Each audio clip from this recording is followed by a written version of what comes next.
हे तुमच्या हातामधलं काय आहे नेमकं? ही बुदली आहे हो. आणि ही ड्युटी आहे. बरं. हां.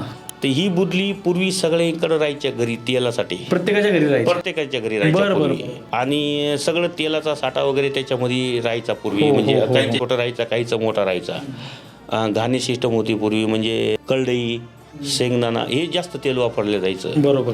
आणि हे पिकायचं भरपूर. हां. याच्याबरोबर याच्यासारखीच एक मशाल राहायची.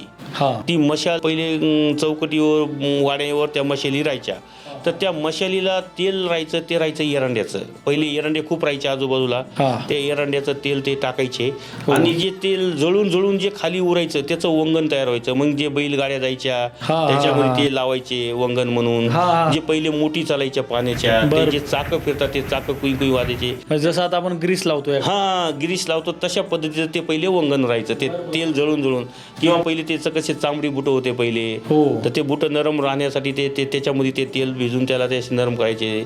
चलताना त्याचा आवाज यायचा कर कुई असं. हा, हा, हा. हा, जसे कोल्हापूरचे जे चपली आवाज बरोबर, देतात हो. तशा पद्धतीचं ते पूर्वी होतं.